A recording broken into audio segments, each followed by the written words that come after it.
بسم اللہ الرحمن الرحیم انا اعطیناک الکوثر فصل لربک وانحر ان شانئک هو الابتر۔ برادران اسلام، قربانی کی اہمیت اور فضیلت پر اور اس کے چند ایک مسائل پر گزشتہ خطبہ میں گفتگو ہوئی تھی۔ اللہ رب العزت نے قربانی کرنے کا حکم دیا ہے، فَصَلِّ لِرَبِّكَ وَانْحَرْ، پس آپ اپنے رب کے لیے نماز پڑھیے اور قربانی کیجیے۔ اسی طرح اللہ رب العزت نے فرمایا، قُلْ إِنَّ صَلَاتِي وَنُسُكِي وَمَحْيَايَ وَمَمَاتِي لِلَّهِ رَبِّ الْعَالَمِينَ، آپ کہہ دیں میری نماز، میری قربانی، میرا جینا اور میرا مرنا اللہ رب العالمین کے لیے ہے۔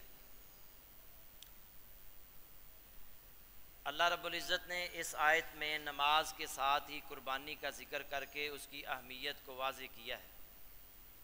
قربانی جو ہے، جہاں ابراہیم علیہ السلام کی سنت ہے، وہاں رسول اللہ صلی اللہ علیہ وسلم نے اسے اپنی سنت بھی قرار دیا ہے، اور اس کے ساتھ ساتھ رسول اللہ صلی اللہ علیہ وسلم نے اسے مسلمانوں کی بھی سنت قرار دیا ہے۔ اور اللہ کے نبی صلی اللہ علیہ وسلم نے ہمیشہ قربانی کی ہے۔ آپ نے ہمیشہ 2 چھترے، 2 مینڈوں کی قربانی کی، اور نبی صلی اللہ علیہ وسلم نے جب حج کیا تو آپ نے حج کی قربانی میں 100 اونٹ قربان کیے، اور عید الاضحیٰ کی الگ سے قربانی کی، اپنی طرف سے 1 بکری اور ازواج مطہرات کی طرف سے 1 گائے، اور امت کو بھی تاکید کی کہ اے لوگو، ہر سال ہر گھر والوں پر قربانی ہے۔ امت کو بھی تاکید فرمائی، اور اللہ کے نبی صلی اللہ علیہ وسلم نے شدید ناراضی کا اظہار کیا ان کے ساتھ جو استطاعت رکھنے کے باوجود قربانی نہیں کرتے۔ من کانا لہو سعتن ولم یضحی فلا یقربن مصلانا، نبی صلی اللہ علیہ وسلم نے فرمایا، جو آسودہ حال ہونے کے باوجود، خوشحال ہونے کے باوجود، استطاعت رکھنے کے باوجود قربانی نہیں کرتے، وہ ہماری عیدگاہ کے قریب بھی نہ آئے۔ اس لیے ہر صاحب استطاعت پر یہ قربانی کرنا فرض ہے۔ ایک گھرانے کی طرف سے 1 قربانی بھی کافی ہے، اور قربانی کا جو جانور ہے، اللہ کے نبی صلی اللہ علیہ وسلم نے اس کی عمر کے بارے میں فرمایا، لا تذبحوا الا مسنہ، اونٹ، گائے اور بکرا میں دوندہ جانور جو ہے اس کی قربانی کرنی چاہیے، 2 دانتا، جبکہ بھیڑ اور دمبا میں 1 سال کا کھیرا بھی، اس کی بھی قربانی کی جا سکتی ہے۔ کوشش کیا کریں کہ بکرا اور اونٹ اور گائے میں دوندہ جانور قربان کرنا چاہیے، اور اگر آپ استطاعت نہیں رکھتے، خریدنے کی طاقت نہیں رکھتے، یا مشکل ہے، مل نہیں رہا، تو پھر دمبے کی قربانی کریں، وہ 1 سال کا بھی کافی ہے۔ اسی طرح چھترے کی قربانی بھی کی جا سکتی ہے۔ خصی اور غیر خصی دونوں کی قربانی جائز ہے، اور قربانی کے 4 دن ہیں۔ ایک قربانی یوم النحر یعنی 10 ذو الحج، اور وفی کل ایام تشریق ذبح یعنی ایام تشریق بھی قربانی کے دن ہیں، 11، 12 اور 13 ذو الحج۔ نبی صلی اللہ علیہ وسلم نے پہلے دن ہی قربانی کی ہے، افضل جو ہے وہ پہلا دن ہی ہے۔ رات کے وقت بھی قربانی ذبح کی جا سکتی ہے، کوئی اس میں ممانعت نہیں ہے، اور قربانی جو ہے نماز عید ادا کرنے کے بعد کرنی ہے۔ نبی صلی اللہ علیہ وسلم نے فرمایا، متفقن علیہ حدیث ہے، من صلی صلاتنا واستقبل قبلتنا فلا یذبح حتی ینصرف، جس نے ہماری نماز پڑھی، ہمارے قبلہ کی طرف رخ کیا، وہ نماز عید سے واپس آنے سے پہلے قربانی نہ کرے۔ اور پھر قربانی کا جو جانور ہے، کوشش کریں کہ خود آپ اپنے ہاتھوں سے ذبح کریں۔ اپنے ہاتھوں سے ذبح کرنا یہ اللہ کے نبی کی سنت ہے، اور اگر ایسی صورت نہیں بن رہی تو پھر کوئی کسی سے کی بھی معاونت لی جا سکتی ہے۔ متفقن علیہ حدیث ہے، نبی صلی اللہ علیہ وسلم نے خود اپنے ہاتھوں سے اپنا جانور ذبح کیا، اور مسند احمد میں ہے کہ دوسرے شخص سے تعاون حاصل کرنا بھی سنت ہے۔ نبی صلی اللہ علیہ وسلم نے جو 100 اونٹ جو حج کے کیے تھے قربان، اس میں 63 اونٹ آپ نے اپنے ہاتھوں سے نہر کیے تھے، اور باقی جو اونٹ تھے وہ سیدنا علی رضی اللہ تعالی عنہ نے ان کو ذبح کیا تھا۔ عورت بھی جو ہے وہ جانور ذبح کر سکتی۔ اونٹ اور گائے میں ایک سے زیادہ افراد شریک ہو سکتے ہیں۔ اونٹ میں اور گائے میں ایک حدیث میں صحیح مسلم میں ہے، جابر رضی اللہ تعالیٰ عنہ حدیث کے راوی ہیں، وہ فرماتے ہیں ہم رسول اللہ صلی اللہ علیہ وسلم کے ساتھ حج کے لیے لبیک پکارتے ہوئے روانہ ہوئے۔ رسول اللہ صلی اللہ علیہ وسلم نے ہمیں حکم دیا کہ ہم 7 آدمی ایک اونٹ میں یا گائے میں شریک ہو جائیں، یعنی اونٹ میں بھی 7 اور گائے میں بھی 7۔ اور اسی طرح ترمذی اور ابن ماجہ میں حدیث ہے، عبداللہ بن عباس رضی اللہ تعالی عنہما حدیث کے راوی ہیں، ہم رسول اللہ صلی اللہ علیہ وسلم کے ساتھ سفر میں تھے، عید الاضحیٰ آئی، ہم گائے کی قربانی میں 7 افراد، وفی البعیرۃ عشرۃ، اور اونٹ کی قربانی میں 10 افراد شریک ہوئے۔ حج میں اونٹ میں بھی 7 ہی شریک ہوں گے اور گائے میں بھی 7 ہی شریک ہوں گے، جبکہ عید الاضحیٰ کی جو قربانی ہے اس میں اونٹ میں 10 افراد بھی شریک ہو سکتے ہیں، گائے میں 7 اور اونٹ میں وفی البعیرۃ عشیرۃ، نبی صلی اللہ علیہ وسلم کا فرمان ہے اونٹ میں 10 افراد بھی شریک ہو سکتے ہیں۔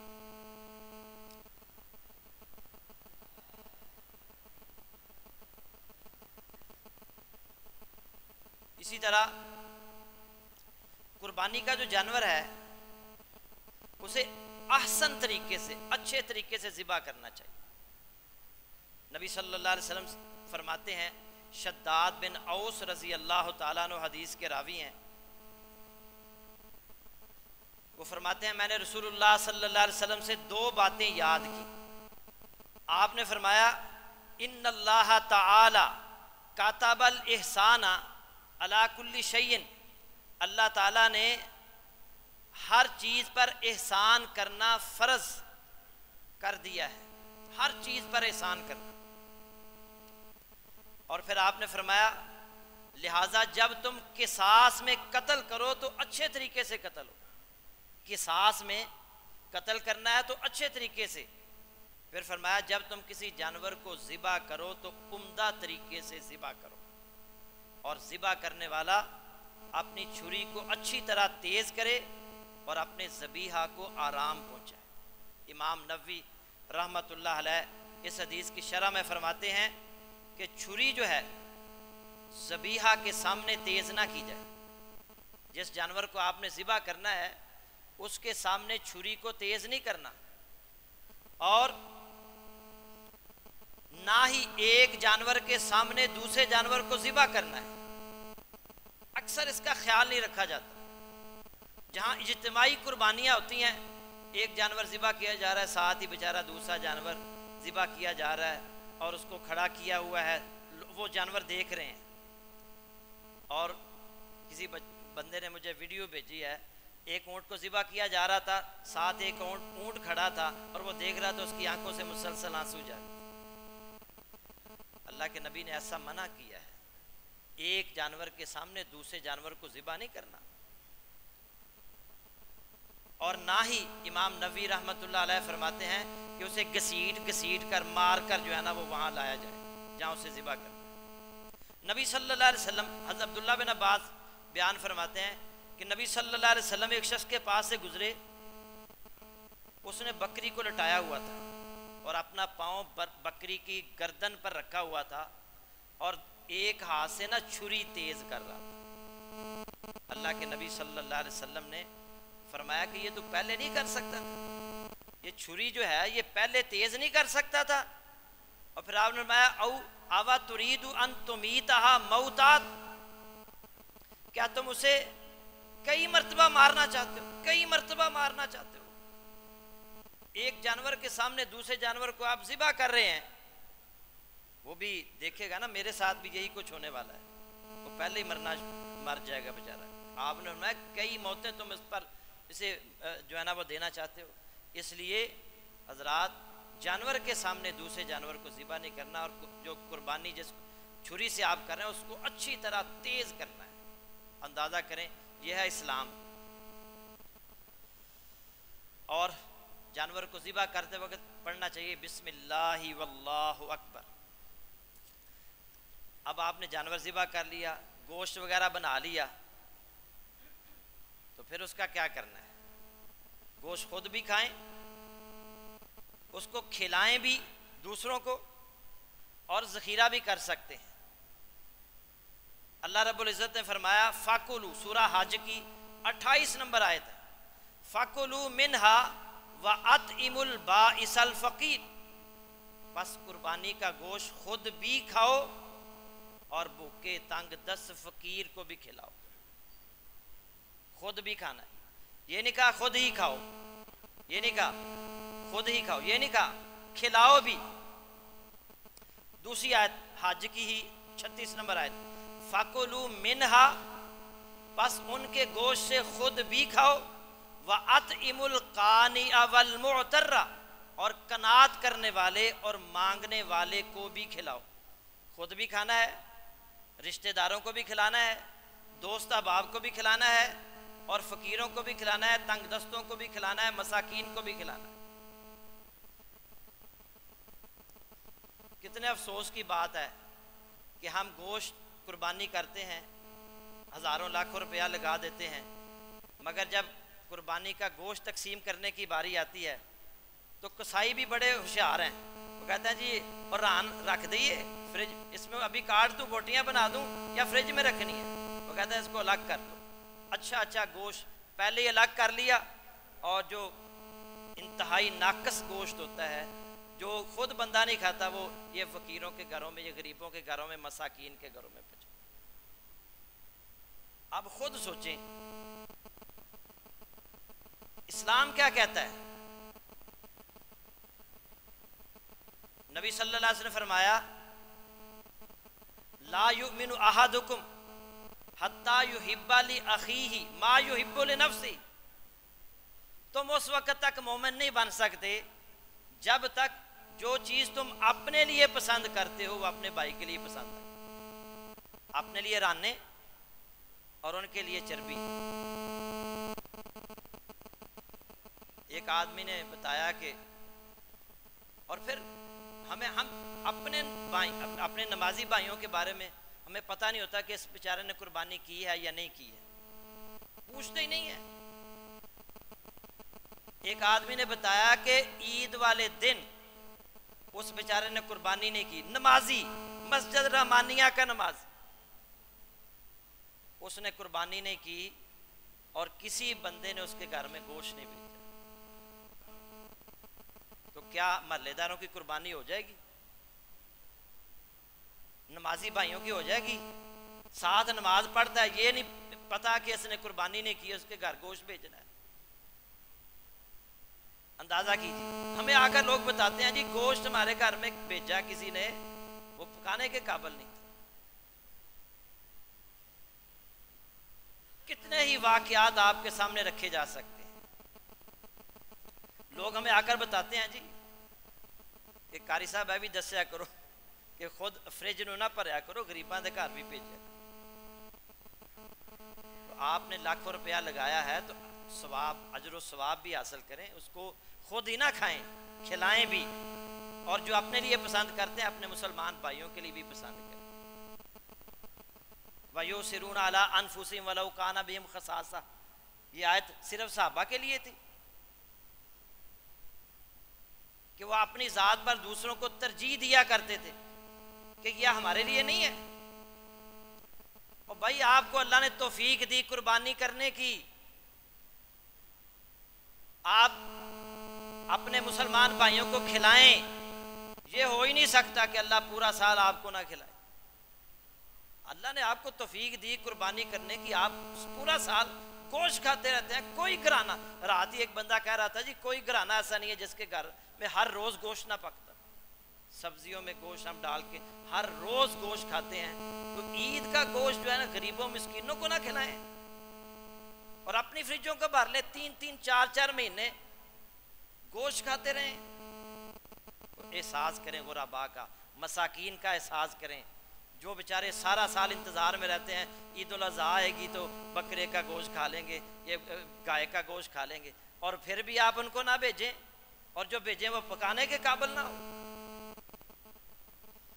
نبی صلی اللہ علیہ وسلم، بخاری کی حدیث ہے، کلو وَأَطْعِمُوا وَادَّخِرُوا، کھاؤ اور کھلاؤ اور ذخیرہ کرو، کھاؤ بھی کھلاؤ بھی اور آپ ذخیرہ بھی کر سکتے ہیں، مگر یہ نہیں سارے کا سارا نہیں۔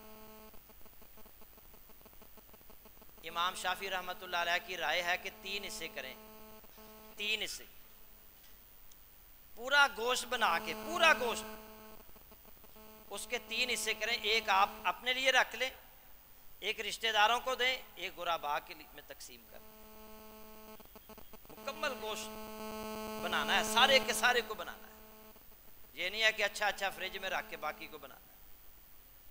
یہ امام شافعی رحمۃ اللہ علیہ کی رائے ہے کہ 3 حصے کرنے چاہیے۔ اللہ تعالی ہمیں اس کی توفیق عطا فرمائے، صحیح معنوں کے اندر ہمیں جو ہے نا وہ اپنے مسلمان بھائیوں کا خیال رکھنے کی توفیق عطا فرمائے، اور پھر قربانی جو ہے نا یہ دکھلاوے کے لیے نہ کریں، ریاکاری کے لیے نہ کریں، اس لیے اس نیت کے ساتھ نہ کریں کہ وہ بچوں کو خوش کرنا ہے جی، وہ کیا ہے جی، کیا کریں جی، لوگ کیا کہیں گے، بچے کیا کہیں گے۔ قربانی اللہ کی رضا کے لیے کریں۔ بعض لوگ کہتے ہیں جی کیا کریں جی، قربانی کرنا پڑتی ہے جی، وہ پھر بچے کہتے ہیں جی ہمارے دوستوں نے کی ہے اور ہم گھر میں بیٹھے گوشت کا انتظار کریں، یہ اس نیت سے کریں گے کوئی فائدہ نہیں ہوگا۔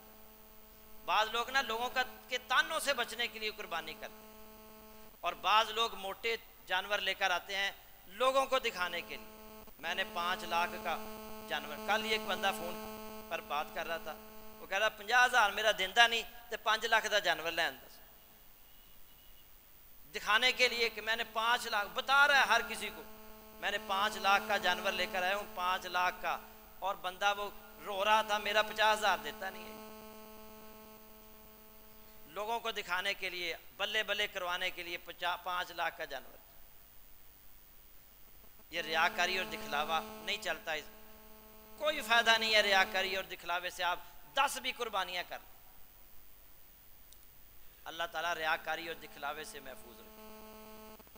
اور اسی طرح یہ آج 8 ذو الحج ہے پاکستان کے مطابق، چاند کے مطابق، اور کل 9 ذو الحج ہے، اور 9 ذو الحج کا روزہ جو ہے نبی صلی اللہ علیہ وسلم سے پوچھا گیا، سئل عن صوم یوم عرفہ، یوم عرفہ کے روزے کے متعلق نبی صلی اللہ علیہ وسلم سے پوچھا گیا، فقال یکفر السنۃ الماضیۃ والباقیہ، آپ نے فرمایا یوم عرفہ کا جو روزہ ہے یہ 2 سالوں کے گناہوں کا کفارہ ہے، ایک گزشتہ سال کے اللہ گناہ معاف کر دیتا ہے، ایک آنے والے سال کے اللہ تعالیٰ پہلے ہی ایڈوانس میں گناہ معاف کر دیتا ہے۔